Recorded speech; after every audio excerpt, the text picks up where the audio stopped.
Alléluia. Est-ce que quelqu'un est dans la joie ce soir? Amen. Amen. Le Seigneur déclare dans sa parole que c'est celui qui est dans la joie qui est capable de louer le Seigneur. Est-ce que tu es dans la joie ce soir? Alléluia. Alléluia. Est-ce que tu peux dire que c'est un jour particulier? Est-ce que tu peux dire que c'est un jour particulier? Chanter, proclamer, détruire, arracher. Alléluia. Comme j'ai souvent l'habitude de le dire, tout ce que nous venons, tout ce que nous demandons, tout ce que nous déduisons, c'est pour notre propre bien. Alléluia.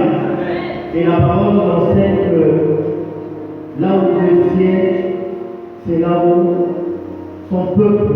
Alléluia. Alléluia. Comme je disais, louer Dieu, c'est vanter ses mérites. Alléluia. C'est dire du bien de lui. C'est de témoigner sa gloire. Alléluia. Lorsque tu serais simplement, même si tu n'as pas la musique, mais avec tes propres paroles, tu peux simplement le glorifier, tu peux simplement dire ce qu'il a fait dans ta vie autour de toi. Alléluia. C'est une forme de louange. Amen.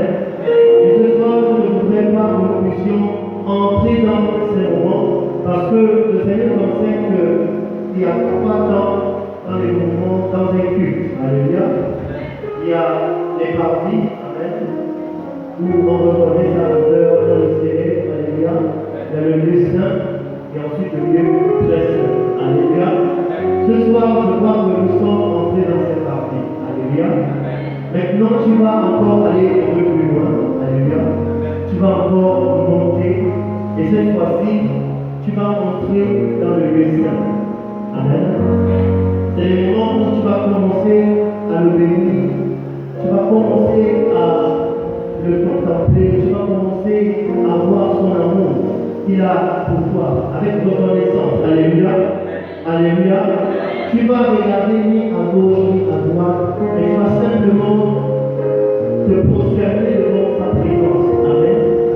D'ailleurs, pour vous rappeler, le thème de ce culte, alléluia, c'est prosterner devant le Père. Amen.